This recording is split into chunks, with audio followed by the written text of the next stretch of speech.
Well, when I was a teenager, I think it was about 16 years old, I took a couple of cartooning classes. Okay, this is kind of like Parks and Rec offers these various enrichment opportunities. Well, there was a cartooning class, and so I took a couple of classes from this guy named Bill Frawhager. And Bill was a professional illustrator and cartoonist, and so I want to share with you some of his cartoons. I reconnected with him this week, and I'm going to share with you a couple of the ones that he has here. I'm going to read the captions just in case you're not able to. It says, "Look, I didn't say I could sing. I just said I could carry a tune." And you can see all the people in the choir there at the church are quite disappointed with how he's singing. I love this next one. Okay, let's go to this. This guy says, "How was my day?"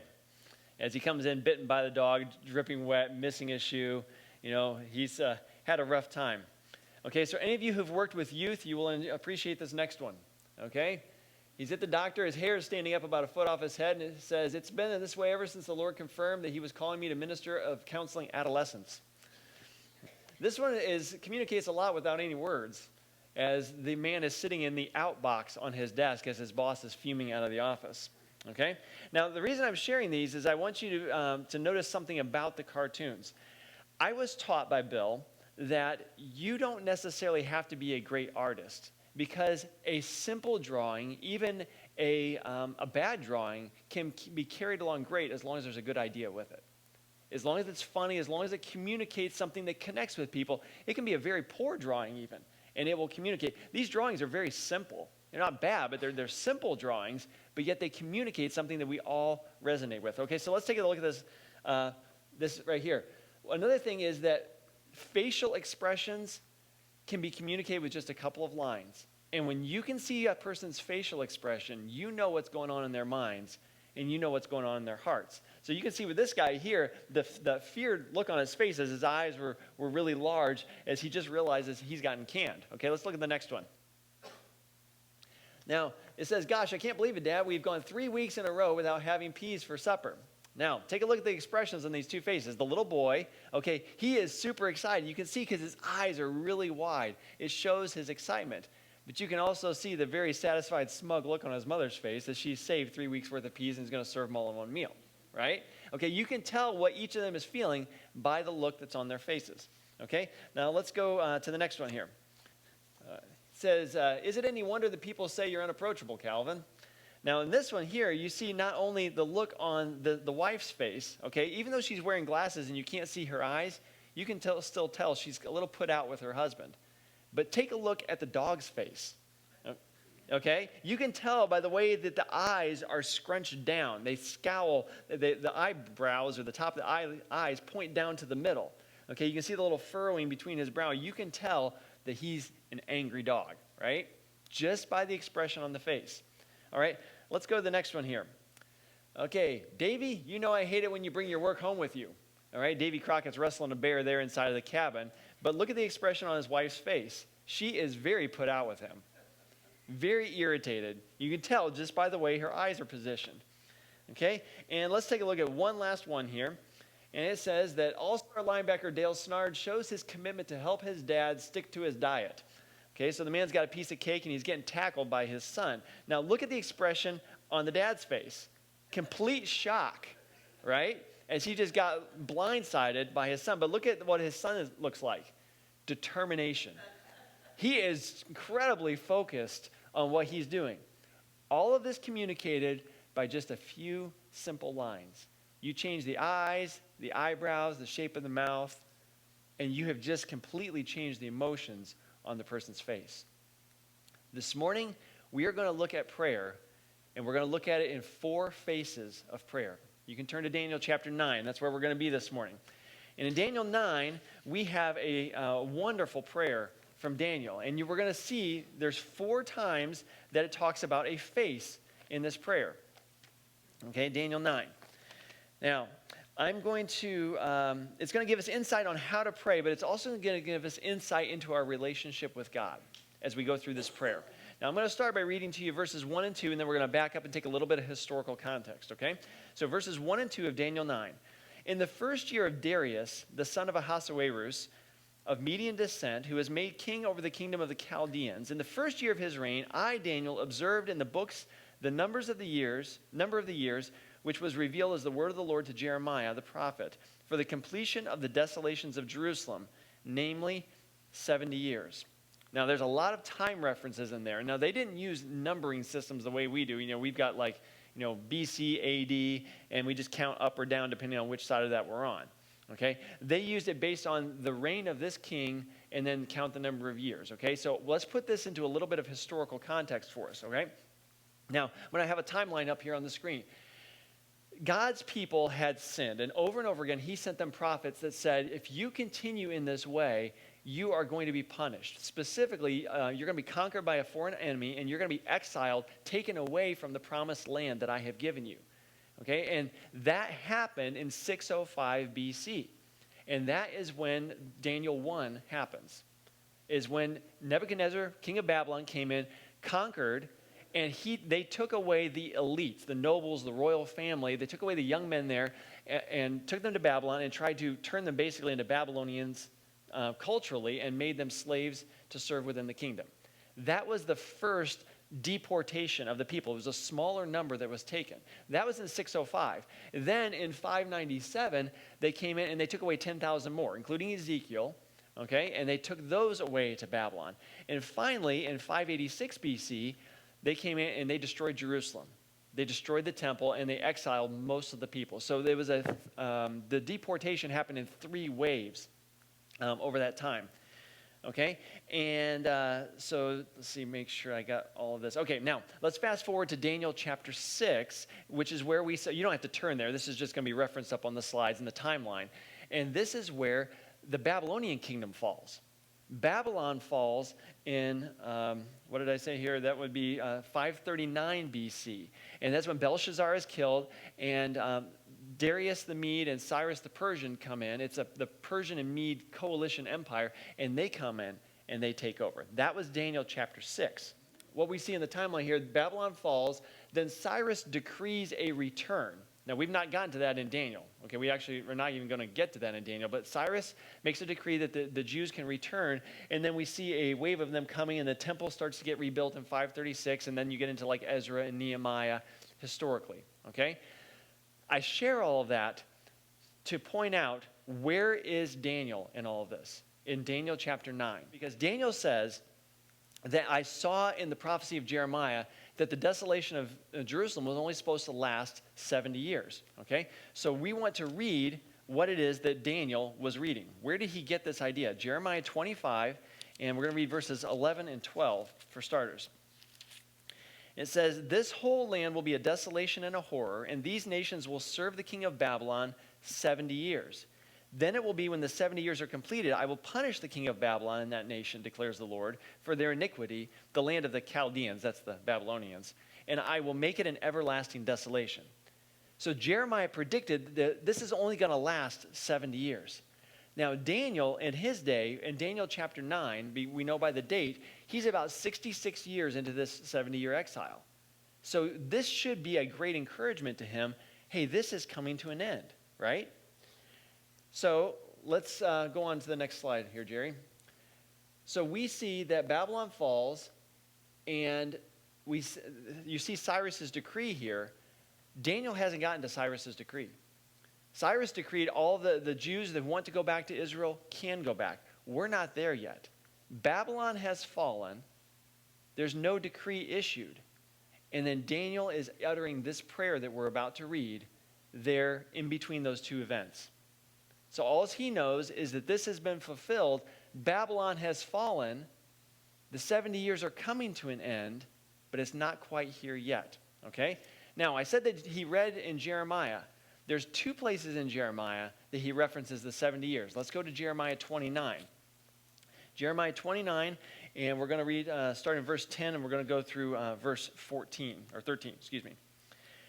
For thus says the Lord, when 70 years have been completed for Babylon, I will visit you and fulfill my good word to you to bring you back to this place. And you'll recognize this next verse. For I know the plans I have for you, declares the Lord, plans for welfare and not for calamity, to give you a future and a hope. Then you will call upon me and come and pray to me, and I will listen to you. You will seek me and find me when you search for me with all your heart. Daniel sees the situation around him, And he also sees the prophecy of God, and he sees a distance between the two of those. Because it says God's going to fulfill his good word. He's going to bring you back to the land. He's going to keep his promise to you. But what does it also say? You're going to seek me. You're going to find me when you seek me with all your heart. And Daniel realizes, I see the promise of God, and I see the position of my people, and they are not in a position to receive the blessing that God has promised. I see a gap between the promise of God and where we're at. And so what he does is he inserts himself into that gap, and he says, I'm going to pray. I'm going to pray because I don't see God doing. I don't see that God can do what he said because we're not in a position to receive it yet. And so he goes to the Lord in prayer. And this is what we see from him when he does. Let's go ahead and go back to Daniel chapter 9, and we're going to read verse 3. So I gave my attention to the Lord God to seek him by prayer and supplications with fasting and sackcloth and ashes. He says, I am going to seek the Lord. Now this is, I told you there's 4 faces here. We just saw the first face here in verse 3, but you didn't notice it because of the fact our English translations don't capture that. It says, I gave my attention to the Lord. It actually literally says, I set my face to the Lord. It is the set face. The face that is set to seeking God. He set his face. I am focused. My attention is there. I shared with this once before with you. We actually went through this message about 3 years ago. We've kind of reworked it a little bit for this morning, but because we're actually going through Daniel now, I'm like, we can't skip over this. And so I shared this story before, but the best way I can think about for a set face is the border collie that we fostered for like a week, okay? Her name was Katie, and Katie was a herding breed. You know, border collies, they're very smart. They have to have a job to do. Do not get a border collie unless you can give them a job to do because they'll tear your house to pieces. Her job was fetch. She loved to fetch. And she had this thing called a Kong. I don't know if you've heard of this for dogs, okay? It's this really tough chew toy. And it's hollow. You can put peanut butter inside it, drive them nuts and all that. Well, Katie, friendly dog, but you show her that Kong, and then suddenly her face is, she is fixed on that. Her eyes are locked. You can move the Kong up, down, side to side. Her head just follows that right around. She is absolutely focused. You could throw that. She would fetch that thing and bring it back. You throw it again, fetch it and bring it back. She was an old dog. She had health problems. She would go until she was limping to fetch that thing. And I think if we would have done it long enough, she would have killed herself just fetching that Kong because her face was set. That's my job. That's what I'm doing. Nothing else matters. Daniel set his face to seeking the Lord. What did it say? Prayer, fasting, sackcloth and ashes. Okay, the sackcloth and ashes we understand. You know, it's like you basically put on burlap. They put ashes on their head or sit in an ash pile. I'm making myself uncomfortable on the outside to show how uncomfortable I am on the inside. I'm broken up on the inside, so my outside is going to be uncomfortable too. So he's putting aside his comfort. I'm setting that aside. I'm setting aside food, maybe setting aside drink because I am focused on seeking the Lord. Have you guys ever been focused on something so that you actually just forget about meals? You know, a meal is not important because of the fact there's this crisis that's happening. There's this difficulty. There's something that's really, really important. You guys have had it happen before, I'm sure, where you lose something. And that thing is important to you, okay? You've lost your wallet. Man, I got to find that thing. That's super important. You know, money, credit cards, identification. I've got to find it. So you put everything else aside till you can find your wallet or your car keys or your cell phone. You know, whatever that thing is, you set everything aside. But if you want to see what true focus is, find a young mom who has lost her child in a crowd. That is focus right there. Panic. Everything else is by the wayside. Decorum goes by the wayside. They don't care about what anybody thinks of them. They are finding that kid. Daniel sets his face. What are you willing to set aside to seek the Lord? What are you willing to give up? How badly do you want to see God act? How badly do you want to see God move? How badly do you want to know God that you're willing to set aside comfort, pleasure, time, money, other relationships, because this is so important. I will give up anything and everything because this relationship is so important to me. This person, I need the Lord. That's what Daniel does. He sets his face on seeking God. Everything else goes. That's a challenge to me because there's a lot of things in my life I love, a lot of things in my life that I like, but is there anything that I like so much that I'm not willing to set aside and say, God, just you. I am just seeking you. That is the set face. So what is your face set on? How serious are you? It's measured by what you are willing to give up. The value of something is set by how much somebody's willing to pay for it, right?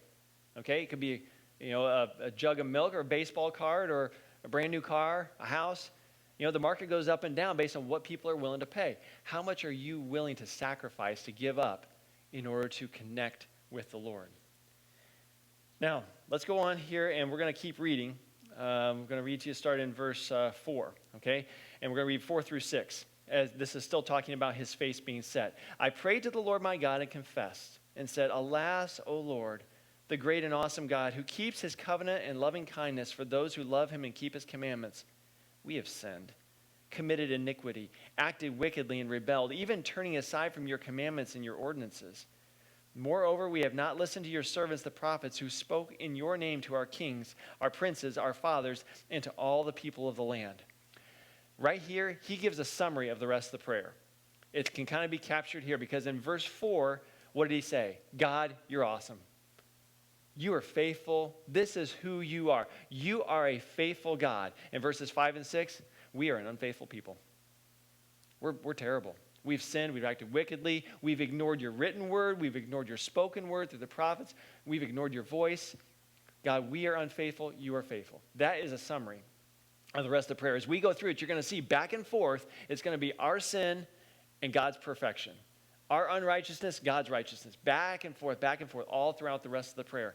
It shows what God is like and what we are like. The people had not paid attention to God, so what does Daniel do? He gives his attention to God. And he does it on behalf of his people. Okay? Let's go now to verses 7 and 8. Righteousness belongs to you, O Lord, but to us open shame as it is this day. To the men of Judah, to the inhabitants of Jerusalem and all Israel, those who are nearby and those who are far away, and all the countries to which you have driven them because of their unfaithful deeds which they have committed against you. Open shame belongs to us, O Lord, our kings, our princes, and our fathers, because we have sinned against you. Now this, we saw the second face of prayer in these verses, but again, our English translations hide it. It talks about how there's open shame. Well, open shame literally is the shame of face. The shame of face. And that's the second face that we see is the shamed face in prayer. He is ashamed of his sin. Now, we were talking about cartooning earlier. What do you do to make a person ashamed in a cartoon? How do you draw a face to make it ashamed? Okay, the eyes come down, they look down, maybe hunch over a little bit, and there's a frown on the face. They don't want to look you in the eye when a person is ashamed. A person does not want to connect eye to eye with you when they're ashamed of their conduct. You ever had it happen where you confront your kids and you know they've done something wrong? Okay, your kids, your grandkids, and you talk to them, and what do? They look at you, and then they look this way, and then they look this way, and you're like, look me in the eye, and it's like they're lifting a weight with their head to try and get up to where they can actually look you in the eye because they are ashamed of their conduct. They know that they are guilty. Daniel says, we have shame of face. We know that we are guilty. And quite frankly, everybody else knows that they're guilty too because of the fact that Jerusalem is destroyed. Their land is desolate. And so it is very obvious that they are a guilty people. We are ashamed. Now, because they have that shame face, it's because of their unfaithfulness. Now, this word, it says that unfaithful deeds in verse 7, that's actually a word like treachery, betrayal, unfaithful. You could think of it like a spouse somebody who's cheated on their spouse.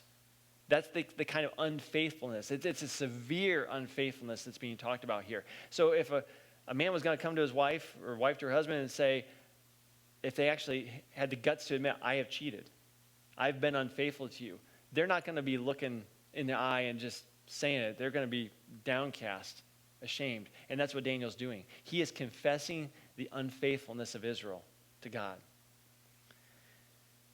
Now, he does this not by saying they have committed unfaithfulness. He says we. He uses the we and the us there because he's owning the sins of the people. And he's talking about our forefathers have done this, our princes, our kings. He's talking about generations past as well as present. And he's saying it in terms of we. He is owning it. Keep that concept in mind as we read through verse 12, okay? Starting verse 9. To the Lord our God belong compassion and forgiveness, for we have rebelled against him.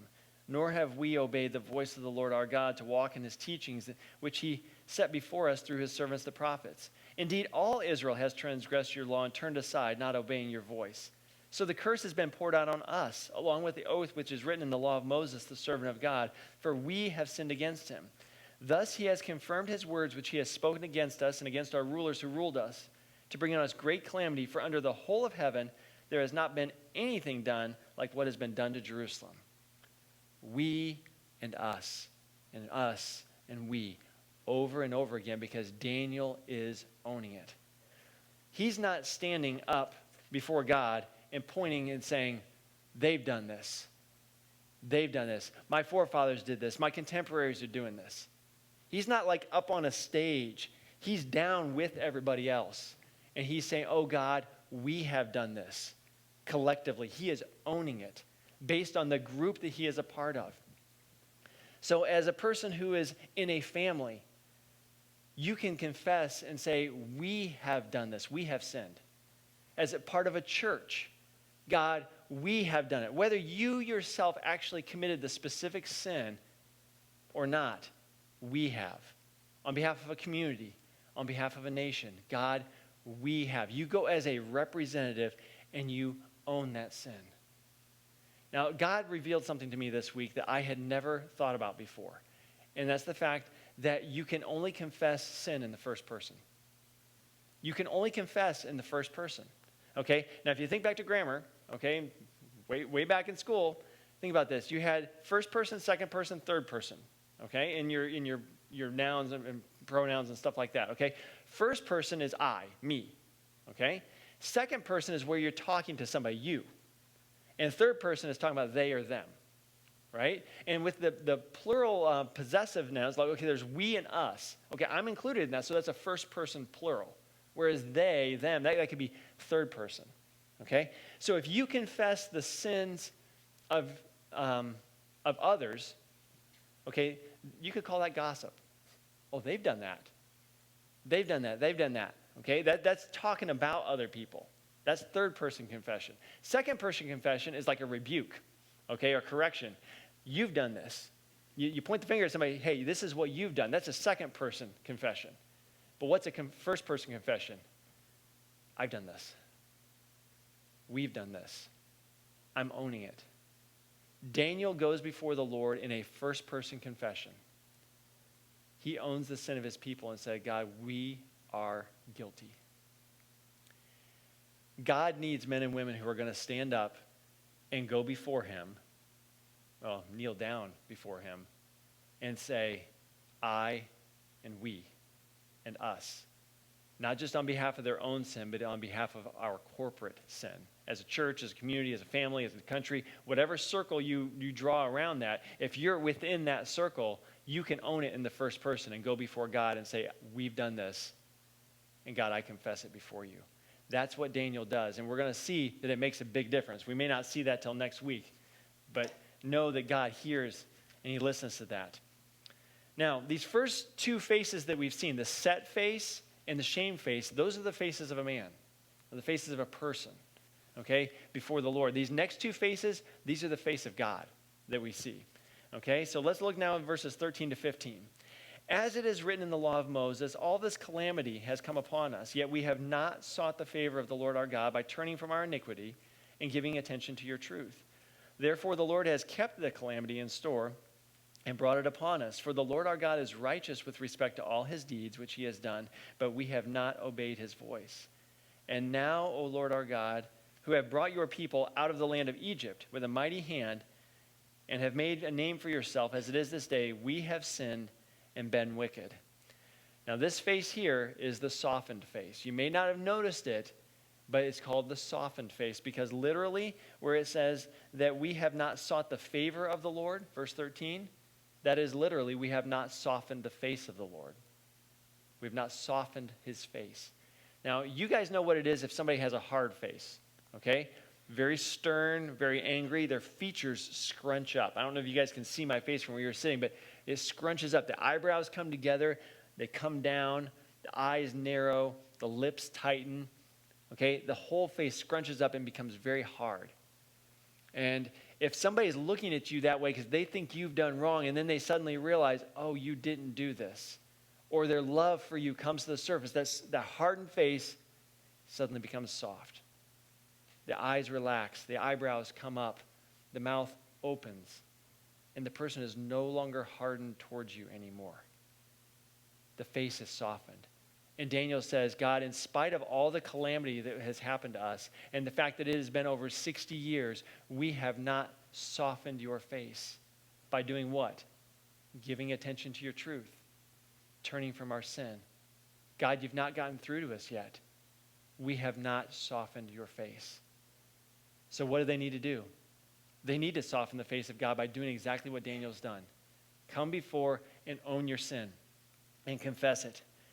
Seek the favor of God by confessing your sin, giving attention to the truth, and turning away from that. And that leads to the last face, which is the shining face. The shining face of the Lord. Okay, this comes in, starting in verse 16 here. O Lord, in accordance with all your righteous acts, let now your anger and your wrath turn away from your city, Jerusalem, your holy mountain. For because of our sins and the iniquities of our fathers, Jerusalem and your people have become a reproach to all those around us. So now, our God, listen to the prayer of your servant and to his supplications. And for your sake, O Lord, let your face shine on your desolate sanctuary. O my God, incline your ear and hear. Open your eyes and see our desolations in the city which is called by your name. For we're not presenting our supplications before you on account of any merits of our own, but on account of your great compassion. O Lord, hear. O Lord, forgive. O Lord, listen and take action. For your own sake, O my God, do not delay, because your city and your people are called by your name. Shine on us. This is where he starts to ask for something. The first 3 quarters of this prayer were not any requests. Did you notice that? All of it was confession and adoration. God, you are great. You have been faithful. We have been faithless. These are our sins. That's the first 3 quarters of the prayer. Just the last 3 verses is where he comes and he starts asking for anything. This is a good reminder for us too in our prayers, because I usually am out of balance the other direction. It's a lot more asking than it is confession or adoration.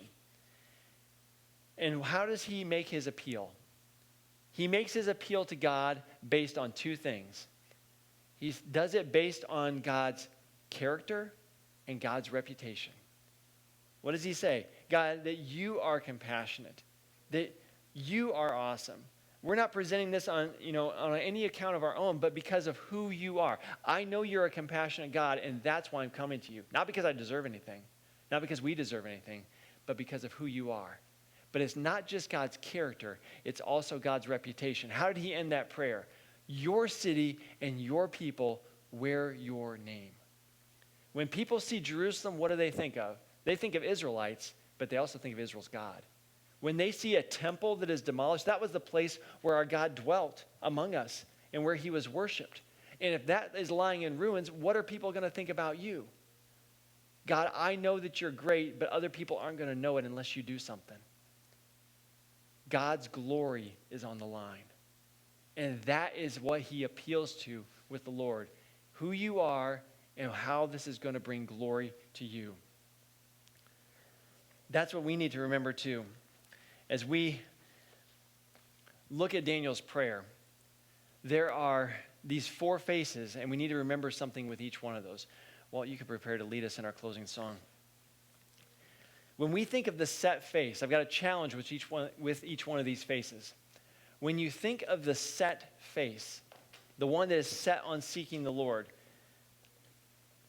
I've got a question for you. Are you committed? Are you set to seeking him? Where is your face set? Is it set on seeking the Lord? And if it's not set on seeking him, where is it set? But what are you willing to lay aside? What are you willing to give up to be able to have your face set on him? The second, the shamed face. With this shamed face, we see that Daniel owns the sin of his people. The corporate sin, he owns it for himself. Our challenge with that face is to say, go before the Lord and claim the sin that is ours, not just the sin that is mine. I've got plenty of sins I can claim before the Lord, but as a representative of my family, of my church, of my community, of my nation, go before the Lord and say, we have done, we have sinned, we have been wicked. With the softened face, name the sins. Name them. Say, I'm going to give attention to your truth, God. I'm going to state my experience and what I've done in light of your truth. And when God's truth shines on it, it really shows how far we have fallen short of God's glory. Name the sins. Don't just say we have sinned. Name them. And with the last face, the shining face, pursue God's glory above all else. What can I do so that others will recognize how good you are? Reveal yourself to me, but what can I do so that other people know who you are? So as you think through these 4 faces of prayer, and we have this closing song, ask the Lord, God, which one of these faces do I need to focus on so that I can be the person that you're calling me to be, so that I can pray effectively, so I can live effectively, so I can be right before you. My guess is one of these faces will rise to the surface. Do some business with the Lord as we sing. And if anybody has a prayer need, you're welcome to slip into the pew here beside me.